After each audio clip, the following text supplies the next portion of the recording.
This year, too, the season has come. It is August.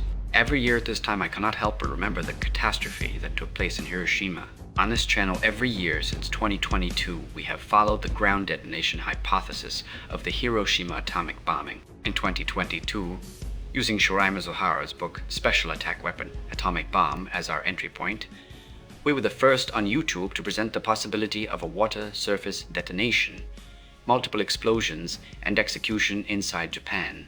In 2023, 2024, and then last year, 2025, we added newly found documents each year and updated the hypothesis. Last year's production used Google's Gemini. Why did we not use ChatGPT? In July and August of last year, the ChatGPT I was using was certainly a powerful AI. But when I pressed into the core of the matter, it would sometimes respond not by arguing back, but by staying silent and simply cutting out that part before sending the answer back. I call that censorship, and a particularly malicious kind of censorship. It would erase the center of the researcher's argument without even telling the researcher. To me, that looked like a criminal act. So last time we used Gemini. But this year is different.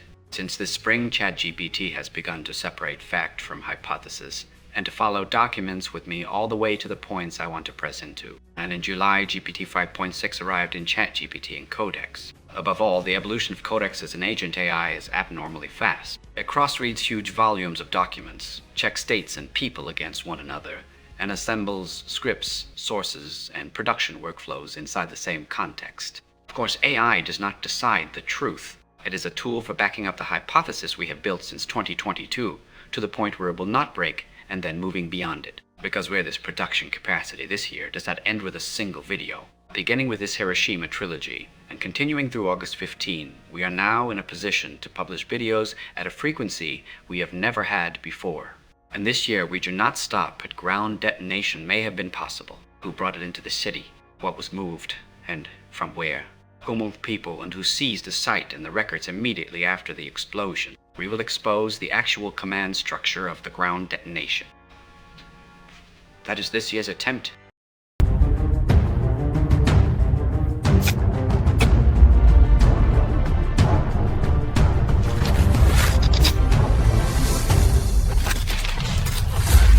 Endo Mudflood-Flatearth-Endo チャンネルを今すぐ登録。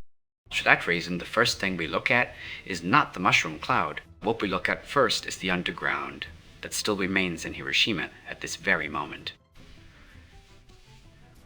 A little east of Hiroshima city center, on the hill of Futaba no Sato, the underground headquarters of the 2nd General Army still remains. Go south, and there is Ujina, where the Army Shipping Command stood. Follow the Seto inland and sea eastward, and you reach Kure, where underground shelters are concentrated at an abnormal density. Hiroshima Castle, Futaba, Ujina, and Kure. If you mark these points on a map and connect them with lines, one large body appears, with a brain that commands, limbs that carry things, and nerves that communicate. On August 6, 1945, above that body, the city on the surface was burned, but the underground body remained. Why were huge numbers of people killed on the surface, while underground military functions were left intact? That is the one question running through this trilogy. Let me say this clearly. What I am about to discuss is wild conspiracy theory. It is an outlandish hypothesis. It is the kind of talk people may dismiss without hesitation, and over 3 parts we are going to take it seriously. But we do not intend to treat it as a joke, nor do we intend to call official documents liars. On the contrary, the dates, people, facilities, money, land, access, transport, and missing records that official documents themselves leak. We will pick up those facts one by one and lay them out. In part 1 tonight, we first build the foundation for that question. What kind of place was Hiroshima long before 1945? From the official atomic bomb explanation, what is the biggest suspicion that has been left out? The suspicion that the military protected underground were the perpetrators, while civilians on the surface were the victims. First, for those seeing this series for the first time, let me organize the issue.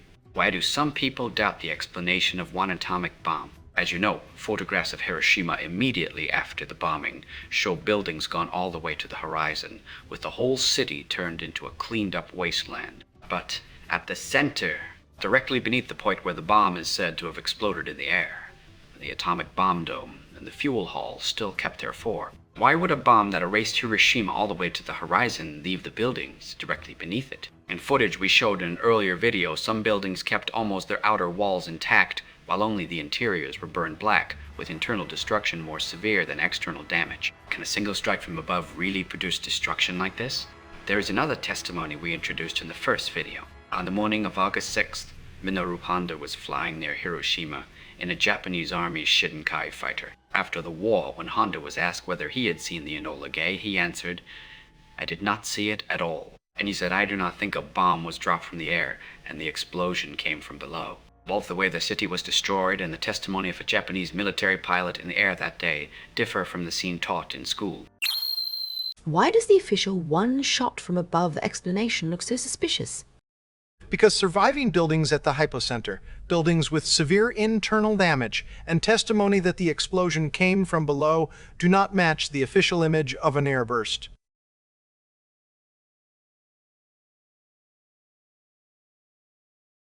The way of doubting is not actually one. Broadly speaking, there are three models. The first is the official model you learned in school. At 8:15 a.m. on August 6, 1945, an American B-29 dropped a uranium atomic bomb. The bomb exploded in the air at an altitude of about 600 meters, and through its blast, heat rays and radiation, Hiroshima city was destroyed. People died, and people fell ill. Everything's explained by one shot from above. This explanation bundles together the blast that destroyed buildings, the fires that burned the city, the heat rays that killed people, the illnesses that ate into people later, and the traces of radiation, all as products of one shot. The second model is that a Japanese-side nuclear device exploded on the ground. Even wartime Japan had the #2 research project centered on Yoshio Nishina of Riken. The idea is that this Japanese-side nuclear device was detonated on the ground in Hiroshima or was mixed into the explosion. The person who first summarized this theory in Japanese is Shiori Mizuhara, who was also published under the name Onmono Kuroki. Her book is Special Attack Weapon, Atomic Bomb. It was released on July 1st, 2021. Mizuhara followed the possibility that the Japanese side detonated on the ground or in the water at Motoisugawa and Urakamigawa through photographs, geography, and records of nuclear research. This channel added its own analysis to that book and published it on YouTube as A New Theory, the Hiroshima Atomic Bomb Crime, at 7 a.m. on August 6, 2022. The third model is the wildest of all. No nuclear attack took place in the first place. Conventional weapons and chemical weapons such as napalm and mustard gas were used to make it look like a nuclear attack. There is someone who most systematically summarized this third model in English, Michael Palmer.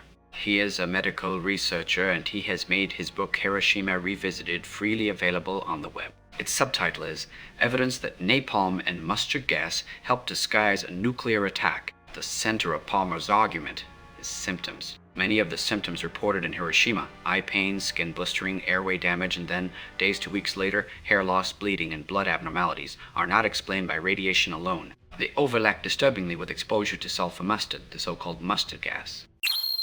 Was it only the US military that attacked the civilians of Hiroshima? No. In this video, we suspect a ground composite operation in which the Japanese military combined surface and waterborne explosions, explosives, incendiaries, and chemical agents disguised as a single atomic bomb from above.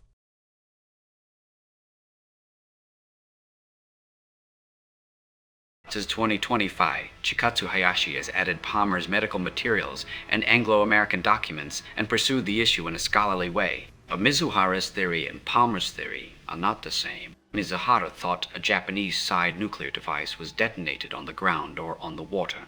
Palmer thought the nuclear attack itself was a disguise and that conventional weapons and chemical agents were used. The entry points differ. But on one point, the two theories meet.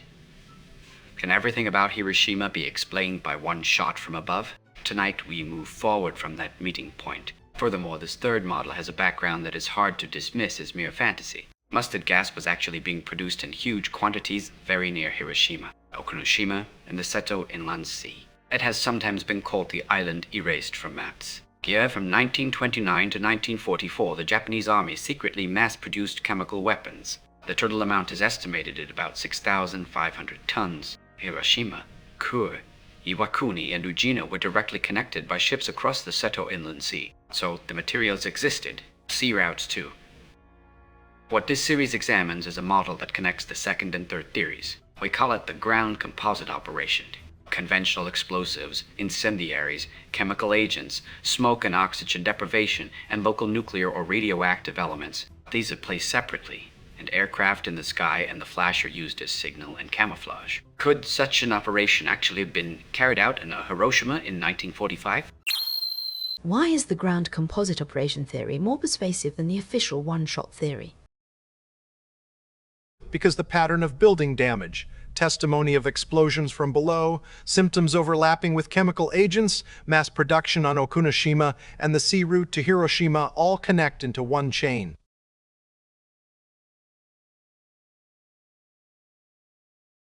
If we only say it must have been possible, that is fantasy. So in this series, we check each condition required for execution against the records of Hiroshima in 1945.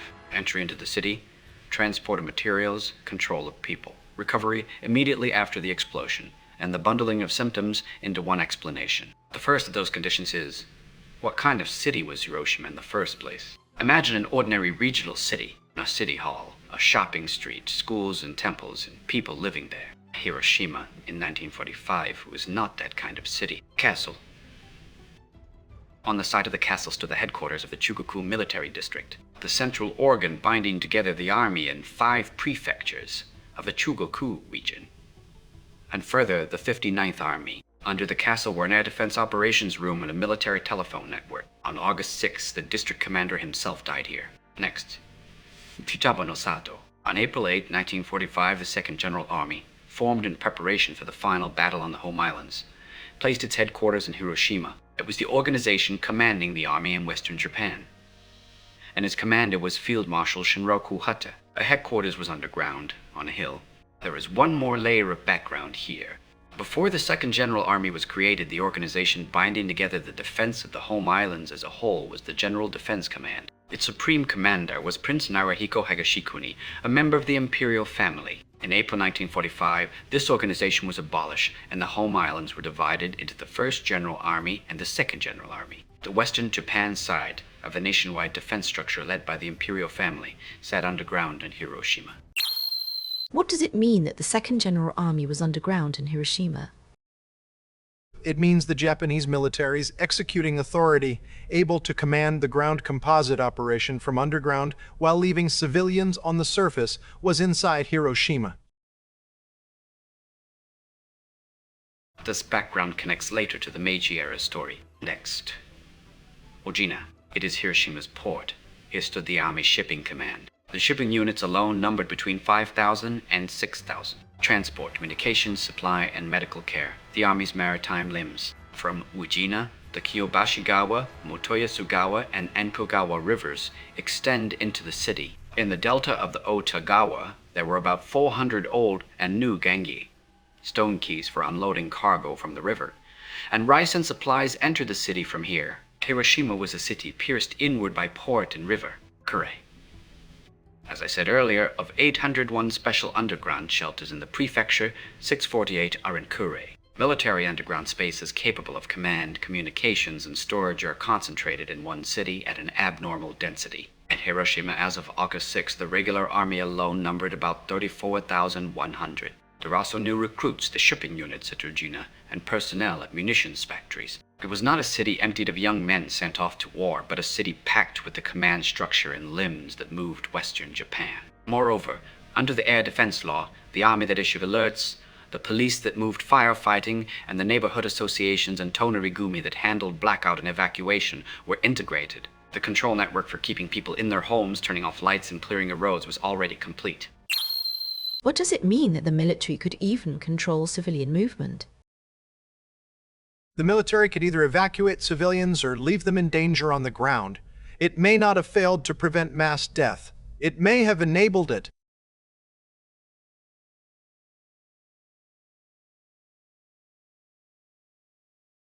Now, picture this in your mind. At Hiroshima Castle, the Army's regional center. Underground on Futaba no Yama, the brain of western Japan. At Ujina, the port and maritime limbs. Inside the city, rivers and 400 gangi acting as blood vessels. At Kure, the Navy's underground body. This was not the appearance of a city simply waiting to be attacked. Before it was a city that was attacked, Hiroshima was a huge operational device that moved Western Japan, so the question changes. Not why was Hiroshima targeted, but in a city where all these functions were gathered in one region. Why were civilians on the surface thoroughly burned while the underground command and logistics body remained? What does the official framing that both the military and civilians were victims hide? What remained underground was military command and logistics. What burned was civilians on the surface. What is hidden is the suspicion that the military were the perpetrators.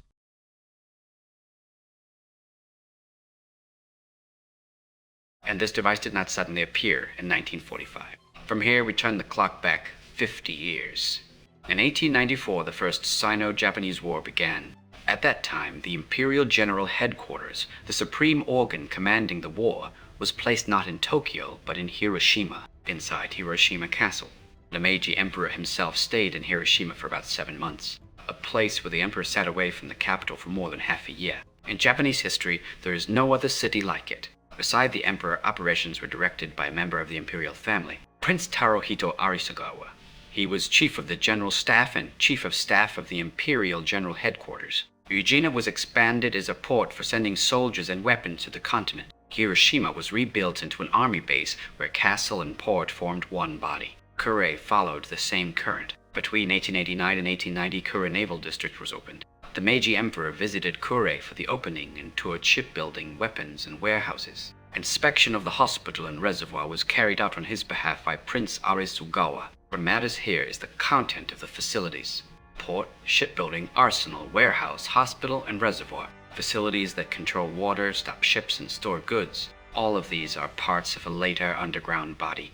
The Meiji state developed Hiroshima, Ujina, and Kure as one military zone. The emperor came. The imperial family commanded. The port was expanded, and facilities were dug into the hills. In the 1910 Imperial Family Status Law, imperial males were in principle required to become military officers in the army or navy. The imperial family and the military were connected by institution, and that connection continued to Hiroshima in 1945. Was the military alone really the center of turning Hiroshima into a military capital? No. Emperor Meiji stayed in Hiroshima for about 7 months, and the imperial family directed operations. The imperial household was deeply involved in Hiroshima's militarization.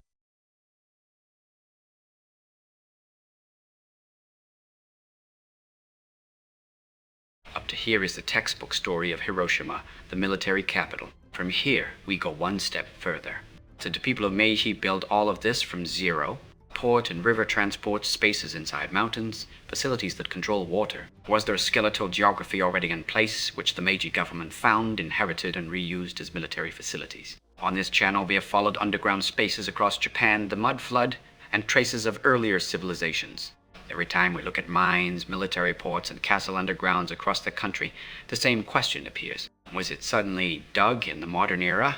Or was there an older structure, and modernity only changed the sign above it? We place the same question on Hiroshima. Part of Kure's underground shelters remain closed at the entrance, backfilled and still unsurveyed. There is underground space that has not yet been examined. Did the Meiji government really build this underground network from scratch? Rather, they likely found older underground structures and repurposed them as military facilities. From here begins the subterranean entity hypothesis. If an older underground network existed before the Meiji state, then the government was not the builder, but a manager that entered later. Were the military, the imperial family, and the zaibatsu only the surface windows that inherited how to use it? We go one step further. Was the owner or the original user of that underground network really only a human state? We do not yet have direct evidence proving that subterranean entities existed, so we do not call this a fact.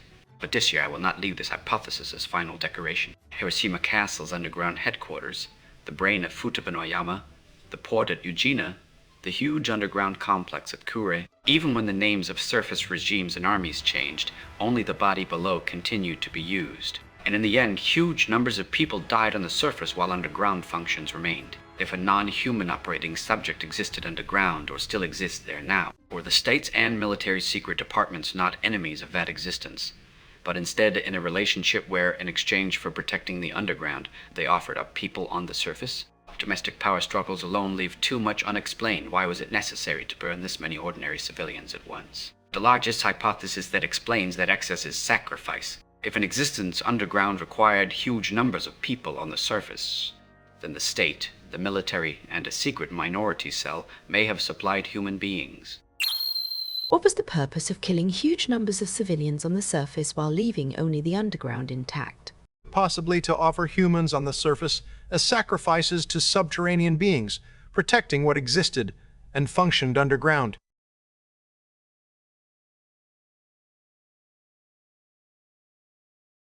We will face that directly in Part 3.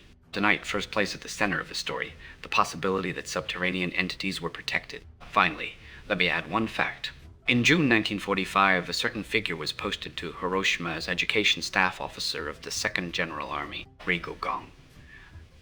He was a Korean royal. On August 6th, on his way to commute to headquarters at Futaba no Sato, he was caught in the explosion, was injured, and died on Enoshima the next day, the 7th. Even a person of imperial or royal status, if on the surface, was burned. And yet the underground command structure and the port's working organization continued to operate almost unharmed. This asymmetry. So, who died and what remained? In that difference, the design of this event becomes visible. On August 6th, was it status or location that determined life and death? Not status, but whether you were above or below ground. Prince Yigu of the royal nobility also died on the surface, while the underground military command chain survived. Let me state tonight's conclusion. Hiroshima was not an ordinary regional city. Castle, underground hill, port, rivers inside the city, and Kure's underground complex formed a huge military device woven over half a century. And on August 6, 1945, the surface part of this device was burned together with the civilians. The underground part remained. Was it not the case that the underground system came first, and civilians on the surface were placed above it? The question of Part 1 closes here, but the next question appears immediately. If the underground body was left while only the surface was burned, is such a thing physically possible? Could people at that time actually build a mechanism to destroy an entire city inside Hiroshima? Part 2 tomorrow is the story of execution. Its title is Turning the City into a Bomb. The bomb did not fall on the city. The city had been prepared as the bomb. What suspicion does this video finally confront us with? The suspicion that Hiroshima on August 6th was not caused by a single U.S. atomic bomb alone, but may have been an operation in which the Japanese military combined multiple weapons inside the city, preserving underground military functions while killing vast numbers of civilians on the surface.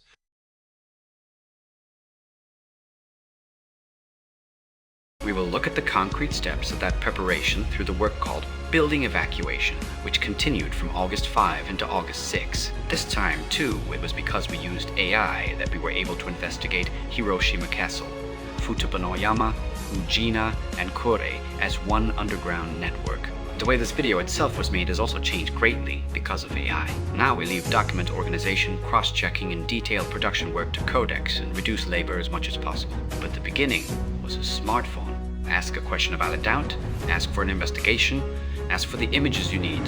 From there, little by little, we increased what we entrusted to AI. You too can begin by using your smartphone to remove one inconvenience from today. Add the line account in the description and send the 2 characters for materials.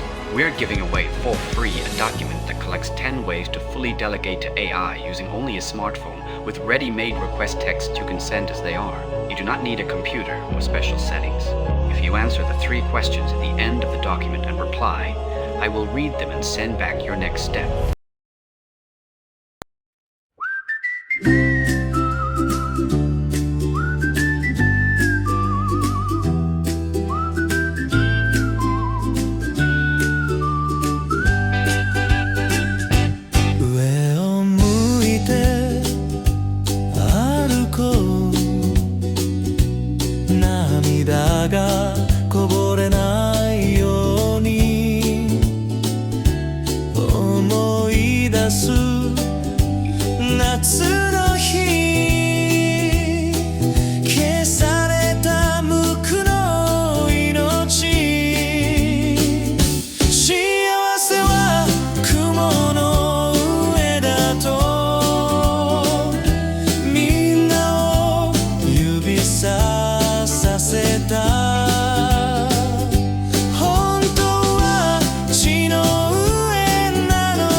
星の影だとみんなを空に向けさせた僕はもう星になった話せない人だった